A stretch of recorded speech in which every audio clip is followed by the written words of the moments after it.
ao preso, né?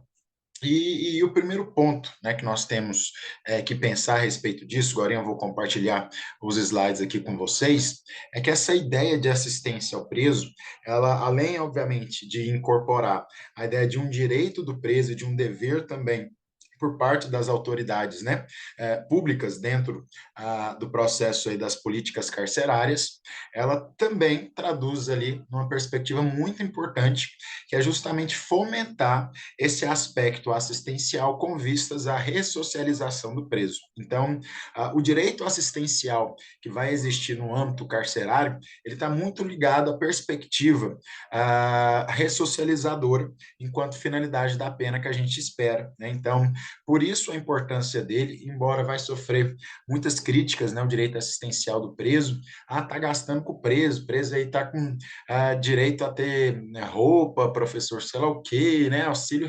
auxílio reclusão, auxílio detenção, enfim, né? Se faz toda, na verdade, uma perspectiva de desvalorizar esse instituto, quando, na verdade, ele passa a ser essencial. Nos slides mesmo eu coloco para vocês boas experiências, né, de presídios em termos assistenciais, e não só essa assistência pensada sobre o viés de apenas o Estado se responsabiliza, mas também de mão de via dupla aqui, né? Você também assume o preso a partir do trabalho do preso, para que ele também preste essas relações assistenciais dentro do sistema carcerário, a gente consegue ter uma ideia ali de execução penal mais humana e mais voltada à perspectiva ressocializadora, né? A ideia, como nós já comentamos ali em outras oportunidades na nossa sala de aula, é justamente não pensar o sistema carcerário como um canil, né? Como um lugar que a gente vai jogar um animal e ali pronto, acabou, né? Então,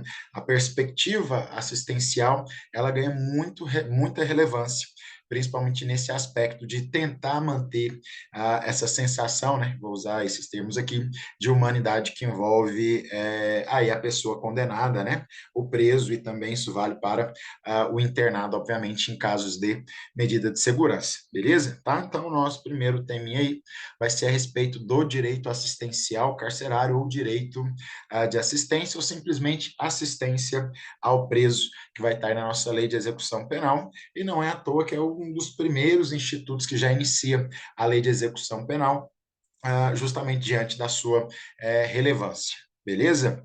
Bom, gente, vou pedir permissão, então, para que eu compartilhe com vocês aqui esse material. Esse material já vai disponível aí para vocês também. Deixa eu ver se está compartilhando aqui certinho, que aí o compartilhamento é pelo Zoom, é um pouquinho diferente. Acho que foi. Não sei porque esse negócio está ativação aqui, toda hora está aparecendo esse negócio vermelho aqui no meu Zoom. Bom, gente, e quais são as perspectivas, né, assistenciais que nós temos em relação ao preso, né? A gente tem que pensar na assistência num sentido amplo aqui, né? Então, essa assistência, ela tem caráter material, essa assistência, ela tem caráter educacional, não menos importante, óbvio, né? Ela tem caráter jurídico, ela vai ter caráter, inclusive, religioso. Essa assistência tem caráter também vinculado à preocupação de quem sai do sistema carcerário, ao egresso, tá? Então, existem várias maneiras, né, que a LEP vai trazer da gente pensar esse sistema assistencial do preso nas suas várias vertentes, né? A saúde aqui, né, acabei esquecendo, e por aí vai, beleza? Então, quando nós pensamos no direito assistencial, é justamente trazer para dentro do presídio esses direitos, né, fundamentais, tanto individuais e também alguns até de matriz coletiva, de uma forma a mantê-los dentro daquilo que é possível no sistema carcerário, beleza? Então, aí no nosso artigo 10, né, da Lei de Execução Penal, diz que a assistência ao preso e ao internado é um dever do Estado. Então, está aqui a própria natureza dela enquanto dever do Estado. Então, é um dever do Estado que objetiva prevenir o crime e orientar o retorno à convivência. Tá aí o fator importante, como eu falei para vocês, dessa finalidade da assistência. Não é ser mamata para preso, né? Mas justamente porque isso vai manter essa perspectiva voltada aos aspectos da sua ressocialização, beleza? Deixa eu pôr de cá, porque senão eu fico olhando para a câmera do lado errado e fica parecendo que eu estou caolho, né? Pronto. Acho que aqui fica melhor. Bom, gente, sobre esse aspecto, né, assistência do preso, tanto aquele condenado quanto ao internado, ela compõe-se da assistência material, são os recursos próprios e necessários a medidas normais de convivência, por exemplo, uma toalha, um papel higiênico, né, absorvente, no caso da mulher presa, a escova de dente, assim por diante. Assistência à saúde, que ela vai ter caráter preventivo e curativo também, não só, obviamente, a saúde no sentido estrito, mas também a parte odontológica, e hoje a gente subtende também a parte voltada ao atendimento fármaco, né, enfermagem também, e dentro, óbvio, né, de outras que sejam necessárias, a jurídica, que obviamente você tem um papel da Defensoria Pública de uma maneira muito importante, a assistência educacional, né, a educação carcerária hoje é uma das grandes temáticas também lá dentro da pedagogia, até nesse congresso que vai ter do dia 14 e 13, que eu estou lá participando, é justamente a temática aí que eu estudo, né, educação carcerária, educação criminológica, tá? A assistência de caráter social, que é justamente essa de reconvívio, né? Aqui a gente vai ter a figura, principalmente da assistência social de uma forma mais ampla, a assistência religiosa, né? Dentro de uma perspectiva laica, que a gente vai ver dentro aqui do nosso direito, e temos também essa assistência ao egresso, que faltou aqui, que é a assistência àquele pós, né? Cumprimento de pena, ok?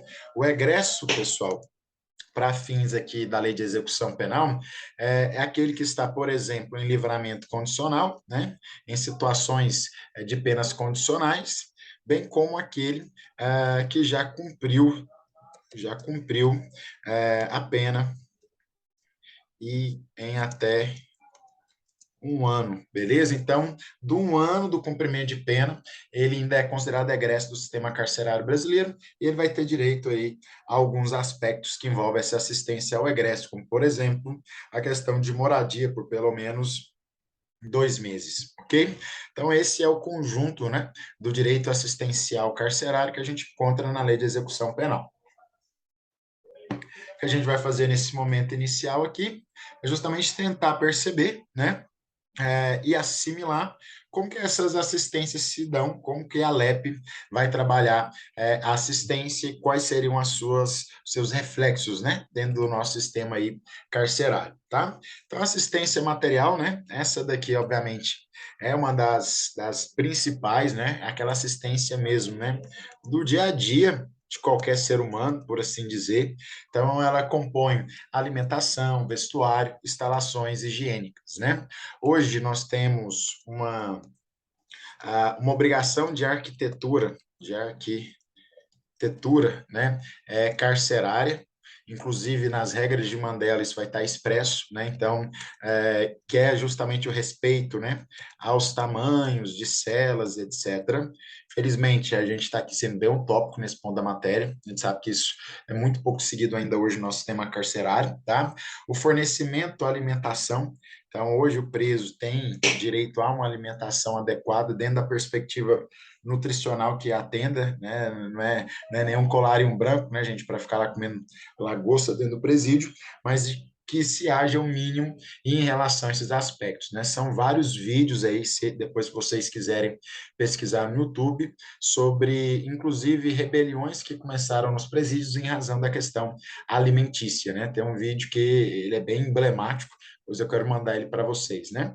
O vestuário, né, que é do dia a dia, o nosso direito, ele não adota o sistema dentro dos presídios comuns, né? Não sei, estabelecimentos de segurança máxima, a gente não adota o sistema de uniforme para preso, nem de numeração. Então, o preso tem direito de ser chamado pelo seu próprio nome, né? Aqui é o princípio da nominalidade em relação ao preso, diferente lá dos Estados Unidos, né? Que o preso vira ali um número, por assim dizer, mas ele tem direito ali ao vestuário, né? Então, roupas íntimas, roupas do dia a dia, né? O que se padroniza, obviamente, é para que se tenha, obviamente, um acesso ali igualitário a esse tipo de vestimentas, né?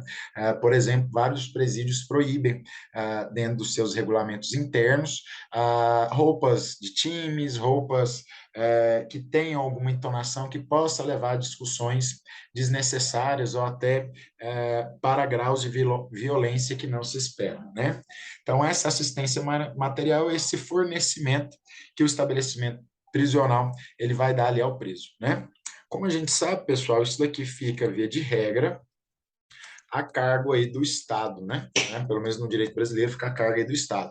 Isso, obviamente, gera custos para o Estado e nem sempre o Estado tem possibilidade de realizar isso, né? Por isso que, no caso do direito brasileiro, essa assistência, além de ser vinculada ao Estado, né? A família aqui do preso, os familiares, né, amigos do preso, também podem realizar esse tipo de assistência, mas aí vai haver todo um controle, né, de entrada daquilo que pode ou não pode, em termos ali de assistência material, tá? Uma outra novidade ali, né, que a Alep nos traz é a questão do mercadinho que existem dentro dos presídios, né? Hoje é possível, né, se ter dentro do presídio uma loja, né? Então, um local de vendas de produtos destinados a questões e objetos que não são fornecidos pela administração carcerária, né? Ah, de novo, né, teve uma experiência, salvo engano, Mato Grosso do Sul, uma juíza da execução penal fez a lojinha do preso, né, esses presos também trabalhavam nessa lojinha e algo deu muito certo, porque o preso via situações do dia a dia ali que não tinha mais acesso, isso fez gerar nele uma perspectiva de disciplina para trabalhar, juntar ali em relação ao seu pecúlio, que a gente vai ver que a poupança do preso durante o período que ele está na cadeia, para ele ter acesso a esses bens da vida que, né, tornam-se escassos durante o período de prisão, a não ser aquilo que é básico, né? Então, né, nesse vídeo, se eu não me engano, ele até fala que havia muito tempo que ele não comia um chocolate. Então, na hora que ele viu aquele chocolate, ele precisava ter uma disciplina para ter acesso, por exemplo, àquela lojinha. Isso melhorou muito a questão do trabalho do preso, por exemplo, tá? Então, hoje é possível, né, o próprio estabelecimento prisional também manter essa instalação de caráter de um mercadinho, a fim de atender a assistência material do preso, beleza? Tá? Obviamente que isso fica com a gestão da administração penitenciária, não é nenhum preso, né, que vai vender isso. Preso não pode realizar nenhum tipo de atividade de mercância dentro da cadeia, pelo menos não legalmente, né? Sob pena aí, obviamente, de praticar falta disciplinar. Bom, gente, sobre a assistência à saúde, né? Em tese, a Alep exige que haja profissionais da saúde adequados a atender durante o presídio, não necessariamente diariamente, mas de que eles estejam, né, dentro do presídio, de que haja um espaço, uma localidade própria para que ele realize a sua assistência à saúde. Nesse caso de não existir, né, uma localidade específica, um tratamento específico que esse preso possa realizar, nós podemos trazer as questões das saídas temporárias, permissões de saídas, autorização de saída para situações específicas de tratamento de saúde, por exemplo, tá? Mas, em tese, a nossa LEP ela exige que dentro do sistema carcerário exista uma área destinada ao aspecto que envolve os cuidados sanitários, né, em especial de saúde em sentido amplo aqui da pessoa presa. No filme aí, para quem, né, acredito que a maioria já viu, mas no filme aí do Carandiru, justamente lá o Drauzio Varela, ele atendia lá, né? Então ele mostra muito essa realidade difícil também do lado do outro, né? O profissional da assistência à saúde, ele também não tem um feedback por parte do Estado para ele estar atuando dentro do sistema carcerário, que querendo ou não traz, né, também um sistema de riscos, né? Um sistema que pode estar sujeito ali a rebeliões e assim por diante. Então, a gente também tem um outro lado da moeda, não é só pensar pelo preso, mas também pensar no profissional da saúde que precisa atuar dentro do próprio âmbito, né? Aí da administração penitenciária, ele não tem as condições necessárias para isso, tá bem? Bom, gente, e essa assistência à saúde, né? Ela tem um caráter preventivo e também tem caráter curativo, né? Então, preventivos são atividades voltadas à prevenção de questões que envolvam a assistência à saúde desse preso, né? Então, tratamentos prévios, né? Fazer check-ins de saúde em relação, check-ups, né? Desculpa, em relação ali a esses presos, né? Realizar medidas paliativas, inclusive informativas, né? Existe um alto índice de DSTs dentro dos presídios, né? Salvo engano, a tuberculose, quase que não sabe, também tem um alto índice aí dentro dos presídios, né? Então, essa atividade preventiva, principalmente de informações sanitárias, ela é muito importante. E, além disso, curativa, que é aquela já pós, né, a necessidade imediata desse preso, por exemplo, em razão de algum acidente, alguma doença e assim por diante, tá bem? A assistência à saúde, segundo a nossa LEP, ela é tanto assistência médica, farmacêutica e odontológica. Aqui se faz uma interpretação sistêmica e também entram nesse campo os profissionais, né? Obviamente aqui da enfermagem e também da psiquiatria, não, psicologia já é médico, né? Da psicologia, principalmente diante daquela galera lá que compõe a comissão, né, que eu falei para vocês, a comissão técnica de avaliação, ali o pessoal da psicologia, ele sempre vai estar oriundo também, tá? Embora também lá na assistência social, o pessoal da psicologia faz esse tipo de atendimento, tá? Uma situação que é interessante aqui, né, em relação a esse aspecto da assistência à saúde, é justamente a questão de tratamentos, né, vinculados de médio a longo prazo, né?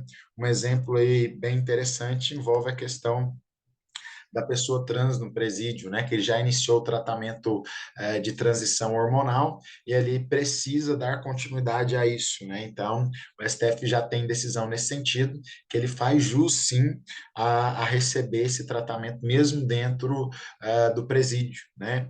Presos que, por exemplo, têm problemas de saúde de acompanhamento mais grave, né? Então, de questão de ser diabético e ter que tomar remédios controlados, né? O ideal, obviamente, que um tipo de preso desse, que já esteja numa situação de saúde bem crítica, né, de que se permita o seu cumprimento ali em prisão domiciliar. Mas, se mesmo assim isso não for viável, o Estado assume essa função aqui, nesse dever, melhor dizendo, de promover assistência farmacêutica e médica, e as que forem necessárias, para manutenção ali, da sua integridade física, ok? Bom, como eu falei aqui para vocês, né, em tese, é para existir esse aparelhamento na área médica e de saúde dentro dos presídios.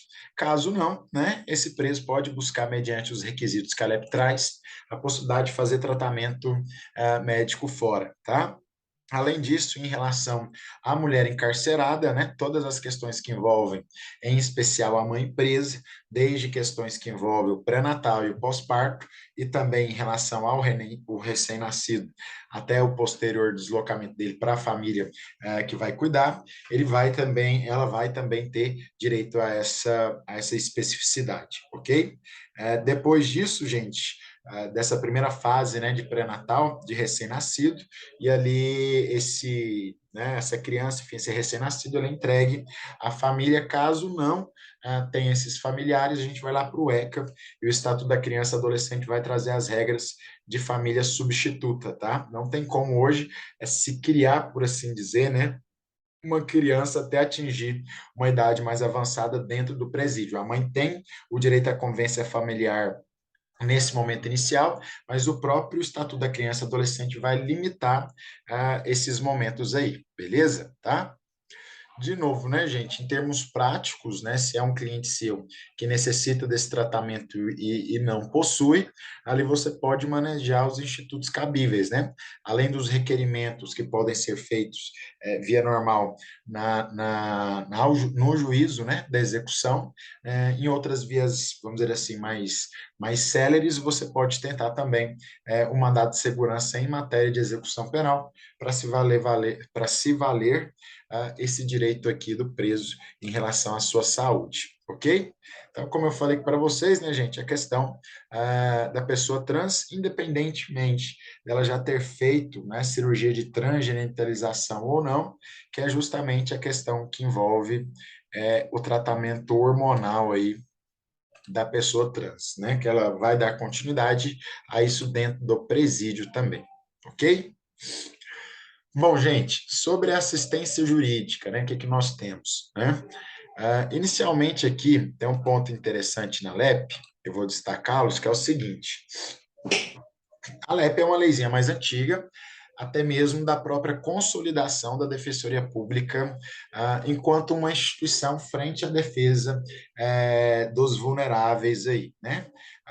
E por determinação, né, da própria construção da lei orgânica da Defensoria Pública, ela tem dentro do sistema carcerário uma função importantíssima, independente da questão que envolva recursos financeiros, né?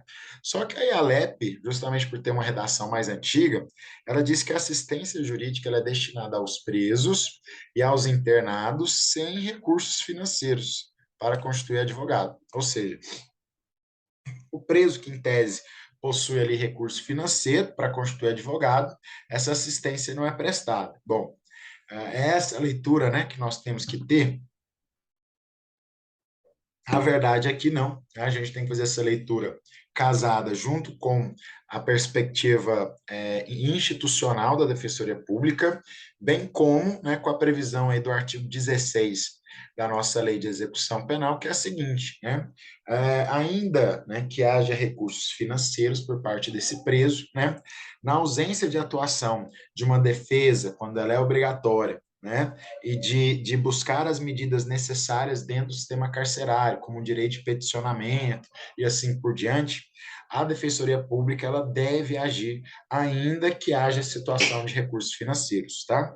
Agora, sendo pragmático, uma prova objetiva que venha a ser questionada sobre a literalidade da previsão da LEP, a LEP só concede assistência jurídica, via de regra, àqueles que possuem recursos financeiros. Então, desculpa, aqueles que não possuem recursos financeiros, você deveria demonstrar esses requisitos, ok? Beleza? Tá?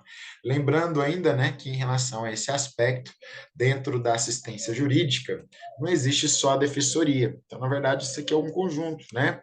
Então, a advocacia está aqui dentro, né? As defensorias públicas, o Ministério Público e também o juízo, em especial o juízo da execução penal. Então, na verdade, é um conjunto. Tanto é que a LEP ela obriga a se criar núcleos específicos nas defensorias públicas voltadas à execução penal. De igual modo, também em relação à organização e estrutura do MP, né, em relação às promotorias ali vinculadas à execução penal e no âmbito, né, do judiciário, as varas de execução penal, beleza? Tá? Então, na verdade, a assistência jurídica em termos de patrocínio, a gente fica pensando muito no advogado e no defensor público, mas a assistência jurídica é em sentido amplo, então também é dever do promotor de justiça e também aí do juiz da execução, por exemplo, uma vez no mês, ele está presente fazendo vistoria em loco dentro dos presídios, né? Inclusive atendendo ali e tudo mais. Então, a assistência jurídica aqui ela deve ser pensada de uma forma integral, ok? Em relação a isso, óbvio, né? Querendo ou não, a Defensoria Pública tem um papel mais importante diante da sua própria função institucional. Então, por isso que a LEP diz, né, que a Defensoria Pública ela tem direito a ter um local apropriado, né, para que esse defensor faça os atendimentos dentro e fora, né, dos estabelecimentos, bem como que se crie os núcleos ali especializados, né? Essa assistência jurídica ela vai tanto em relação ao preso, quanto em relação ao internado, quanto também em relação ao egresso, né? Que é aquele que saiu ali há menos de um ano depois do seu cumprimento de pena, ok? Bom, gente, é óbvio que a assistência jurídica ela vai mais além, então a gente precisa ver caso a caso, né, quanto que ela é necessária, que são só as abordagens iniciais dessa assistência jurídica, sobre a assistência educacional, né? aqui também nós temos duas situações interessantes, né? Primeiro, a assistência educacional ela tem uma especial importância porque ela assume um aspecto ressocializador, mas ela também volta principalmente para a questão da disciplina, né? Então, o direito do preso de acesso à educação é muito importante para justamente trazer essas regras voltadas à sua própria disciplina, né? E também um aspecto ressocializador e de oportunizar, principalmente para esse preso que vai se tornar um egresso, esses acessos, né? Vamos dizer assim, mais facilitados à situação do trabalho. Então, o preso que tem a oportunidade, né, de ter acesso à educação dentro do seu tempo de cárcere, isso traz para ele uma nova oportunidade, possivelmente ele não teve aqui fora, né? Então, daí a importância da própria educação carcerária, como a gente fala nesse sentido, e do papel importante que a galera da pedagogia tem exercido, né? Principalmente de ir adentro dos presídios, né? Ou de pelo menos fazer esses convênios, a fim de se promover esse acesso à educação, seja de jovens e adultos, seja a técnico profissionalizante, que é muito comum dentro de alguns presídios, né? Ou mesmo educação básica ali, né? Inicial, tá?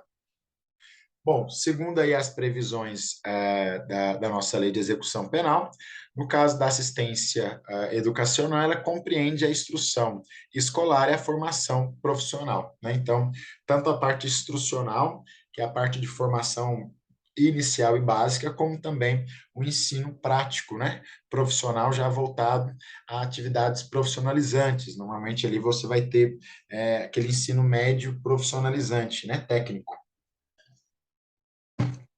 No caso da LEP ainda, né, o ensino de primeiro grau ele é obrigatório, integrando-se sempre com o sistema escolar da unidade federativa ali, né? Então, em relação ao primeiro grau, que são as primeiras etapas, ele é obrigatório, inclusive dentro dos presídios, né? Junto com os convênios, em especial com essas unidades federativas, tá? Guilherme, o preso é um preso perigoso, mas ele quer estudar, tem como liberar ele para estudar, obviamente que a gente vai ter que ponderar princípios aqui, e não tem como eu liberar esse preso para estudar, né? O ideal seria que esse processo escolar estivesse acontecendo dentro de localidade adequada, para o preso no presídio, né? Mas se também isso não ocorrer, a gente tem esse limbo, né? O cara tem direito a esse acesso à educação, mas ele não pode sair, mas aqui dentro do presídio também não existe, não tem opção para colocar, né? A gente pode até pensar em medidas judiciais ali cabíveis para solucionar esse problema, mas é um problema sistêmico, né? Aí do âmbito carcerário. Então a gente tem que ponderar isso caso a caso, tá? Em relação ainda, né? Até um segundo grau, obviamente, aqui, que seria já no campo de ensino superior, né? O preso, obviamente, não tem isso como um direito obrigatório.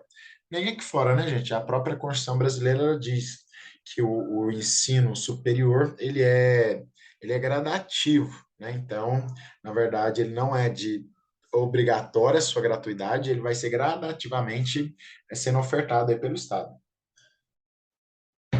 Bom, gente, também se contempla, né, dentro aqui do direito à assistência, a educação nos seus vários níveis, né? Então, o médio, né, que é o comum aí, o regular ou supletivo, para a formação de educação profissional, será implantado em obediência ao preceito constitucional da universalização. Então, o ensino inicial ali, né, que hoje vai até a nossa nona série, é isso? Até a nona série, obrigatório, né? Agora os demais, que é o regular, o supletivo, né? E também o técnico vai ali de acordo com o próprio princípio da gradação, né? A questão orçamentária do Estado, beleza?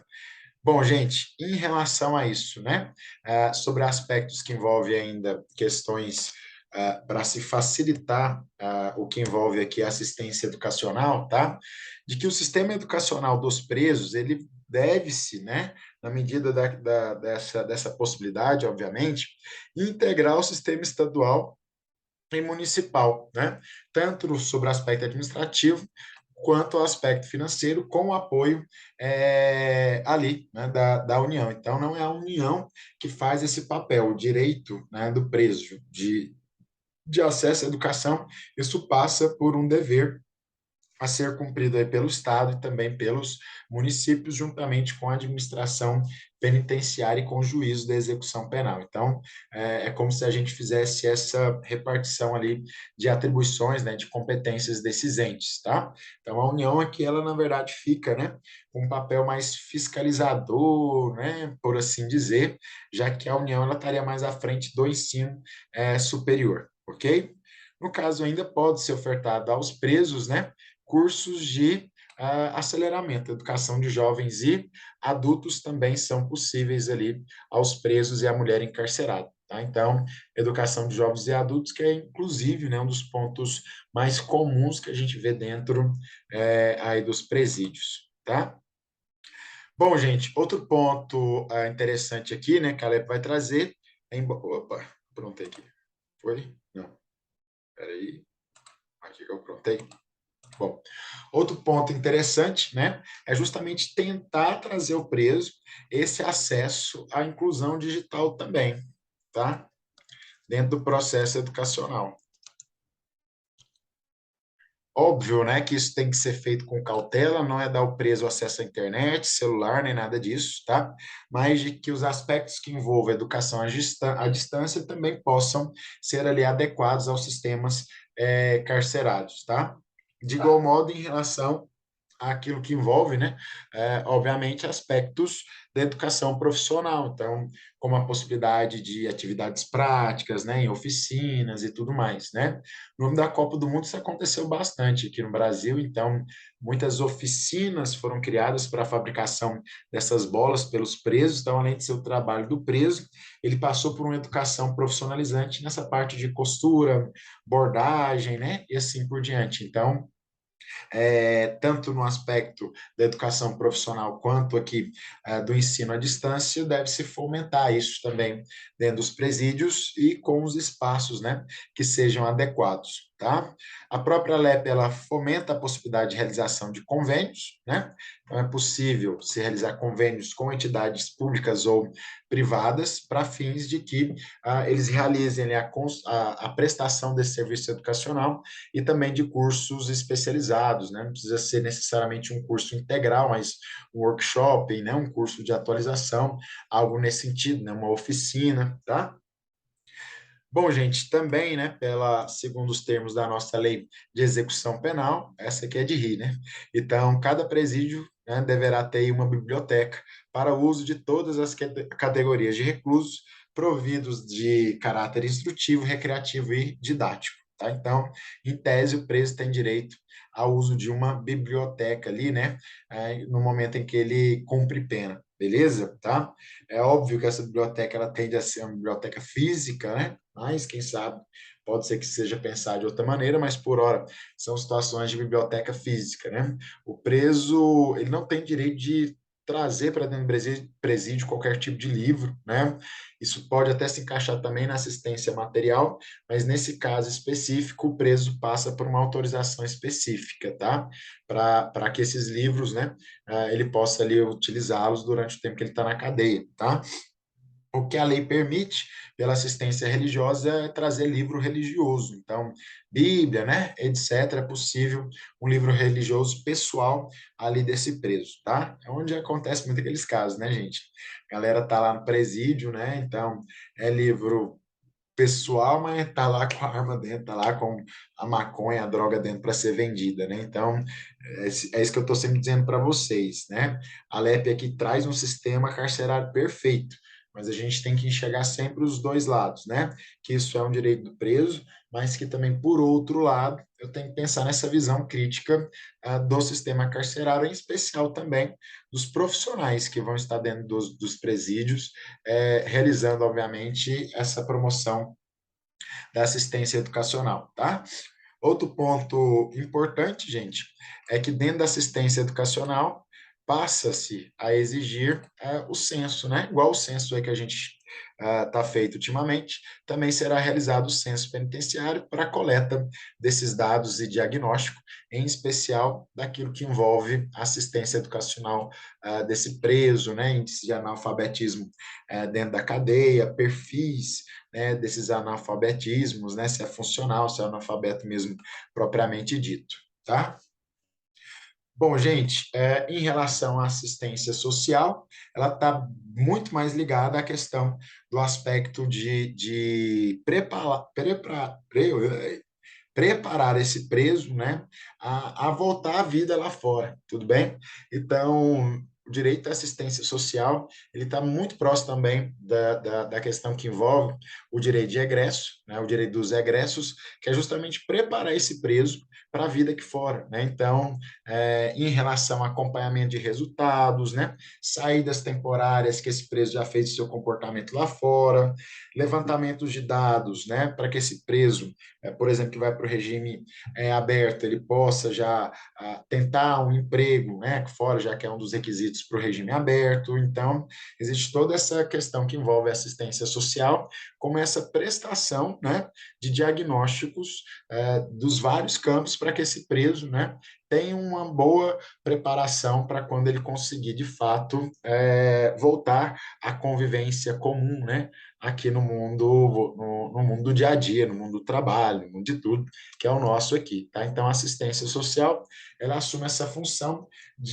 ela é a mais assistencialista de todas, né, gente? Ela tem mesmo esse caráter de apadrinhamento, né, do preso, preparando ele para esse retorno social, beleza? Então, são vários aqui, né, as questões que envolvem esses pontos, né, necessidade de alguma questão da família do preso, né, que pode ser feito, esse preso deixou um filho lá fora, não tem os cuidados necessários, então, tudo isso envolve esse trabalho do pessoal e da assistência social, até se tiver alguém na turma, se não estou enganado, na turma, não, na outra turma tinha, né, assistente social, na turma de vocês aí não tem, e também se faz muito esse trabalho no âmbito carcerário, né? Bom, gente, em relação, tá, a esse aspecto aqui da assistência social, um dado aqui interessante, que é a assistência social e o direito, né? O direito ao nome, direito ao registro, né? Muitos presos aí sem documentos pessoais, né? Atualizados ou mesmo sem essa validade, então também se promove, né? Desde 2010 para que esses presos junto com a assistência social, possa emitir, né, de eleitor, os demais documentos, né, que talvez nunca emitiu, nunca foi atrás, né, então também isso é possível de ser feito hoje no meio dos presídios, por meio da assistência social, tá? Bom, gente, a assistência religiosa, ela obrigatoriamente que ela tem esse caráter laico, tá? Segundo aqui, a nossa LEP, deve ser destinado um local àqueles que queiram realizar suas manifestações religiosas, né, seus cultos, tá? Não necessariamente eu vou ter um local para cada tipo de religião, né, mas isso pode ser feito por meio de escalonamento pela administração penitenciária, mas que haja localidades adequadas, né, para o exercício ali da profissão de fé, beleza? Tá? Isso em sentido amplo, seja católico, protestante, seja de matriz africana, seja espírita, o que for, né? Então, permitindo eles justamente exercer isso de uma forma sempre pontada na proporcionalidade, na razoabilidade, né? De que essa assistência religiosa também não se torne, na verdade, algo camuflado ali para a ideia de captação de presos para finalidades outras, beleza? Tá? Aqui, como eu havia comentado com vocês, gente, se permite, nesse caso, a posse de livros de instrução religiosa. Via de regra, né, esses livros de acesso ao preso vão passar lá pela assistência educacional no direito à biblioteca, ok? Tá? Lembrando, né, que em relação a isso, aqui é o princípio da liberdade, né? Ninguém é obrigado também a participar ali desses cultos, sejam, né, de caráter ali dos próprios presos ou da administração, se porventura estiver fazendo isso, nem deve, né, porque está como função pública, tá? Mas isso é sempre facultativo, né? Obviamente, tá? Também se permite, obviamente, dentro da assistência religiosa, né, esses convênios, tá? Então, pode ser feito convênios com entidades de caráter religioso para eles realizarem esses atos dentro do presídio, né? De palestras, sei lá, né? No católico lá, missa, e por aí vai. Também é possível fazer esse contato com as entidades religiosas em relação à convivência do preso também com esses líderes religiosos, ok? Bom, gente, por fim, o nosso egresso aí são vocês. Daqui a pouco, aquele que saiu, né? Tá? Aquele que saiu do presídio, tá? E quem é o cara que saiu do presídio, né? Para fim de ter esse apoio assistencial, né? Aquele que de alguma forma esteja em questão de livramento condicional, né? Então, no livramento condicional, ele sai da pena privativa de liberdade e vai ter aquele tempo de condicional, normalmente ele é até 4 anos. Então, durante o período de condicional, ele tem assistência ao egresso, né? Bem como, né, aquele que já cumpriu sua pena, ou seja, já teve extinta, né? Já teve extinta aqui a punibilidade. Opa, punibilidade. Nesse caso, né, quem já cumpriu a pena vai ficar a vida inteira aí também como tendo um preso de assistência de apoio do Estado, né, do Estado, da sociedade como um todo. Mas a Alep vai trazer que esse prazo aqui ele vai até de 1 ano, tá bem? Até de 1 ano ali, a gente já pode realizar esse auxílio, tá? Bom, gente, ela consiste em quê? Nas orientações genéricas para o retorno em liberdade, mas também em serviços, né, de alojamento, alimentação e estabelecimento adequado por prazo de até 2 meses. Esse prazo pode ser prorrogado uma única vez, beleza? Tá? Em relação a isso, tá? Desde que haja necessidade, porque às vezes o preso não conseguiu um emprego, etc., passou por uma outra dificuldade, sofreu um acidente ou algo com a sua saúde aqui fora, né? Então, via de regra, o prazo de 2 meses é o prazo ideal que a Alep trouxe, mas isso é possível de se prorrogar uma vez por igual período diante dessas justificativas, tá bem? Em relação aqui, pessoal, tem um órgão que era muito importante, hoje ele quase não existe mais, que é o patronato. Patro... O patronato ele faz muito esse apoio, né? É um órgão da execução penal que realiza bastante esse apoio em relação ao egresso do sistema carcerário, né? Hoje os patronatos estão ao léu, aí, por assim dizer, mas é um órgão muito interessante nesses termos de apoio, né?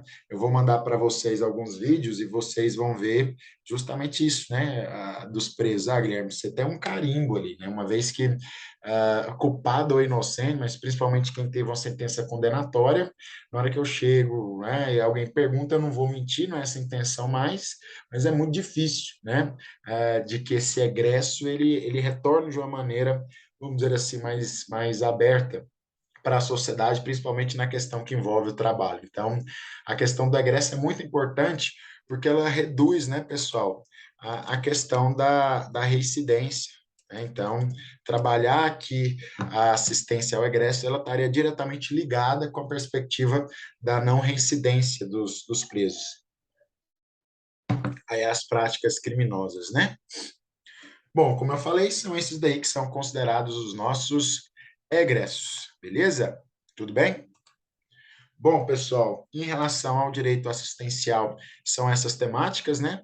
Como eu falei, são temas bem tranquilos, né? A questão maior é o debate crítico, acho que é isso que vocês têm que se valer, né? Inclusive, é isso que eu quero de vocês, eu não quero que fique nesse decoreba aqui, quem vai cair em concurso OAB disso, né? É praticamente nada, para quem estiver pensando nessa perspectiva sobre o direito assistencial, cai mais lá da execução da PPL.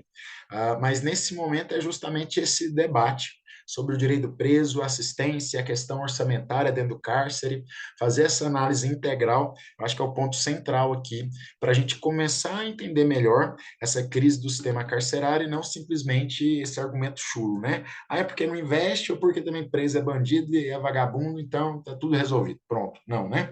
Vamos começar a ter uma uma perspectiva mais crítica, principalmente em relação a esses direitos assistenciais. Então, a minha ideia é justamente desse, vamos dizer assim, né, esse bate-bola com vocês sobre o direito assistencial, é plantar em vocês justamente essa perspectiva crítica, né? Tá, tem direito, mas como que ele está sendo realizado? Que experiência que eu vejo aqui no meu estado? Que você, enquanto futuro operador do direito, tem relevância ou tem função nesses aspectos, né? E como que isso reflete em algo bem maior do que você, que é todo o sistema carcerário em crise. Porque não adianta nada você achar que isso tem nada a ver com você, e justamente esse preso que sai e volta a uma residência, né? Você pode ser a próxima vítima ali na rua, né? Ou um familiar seu, algo nesse sentido. Então, a gente pensar de uma maneira mais ampla a execução penal. Beleza? Tudo bem?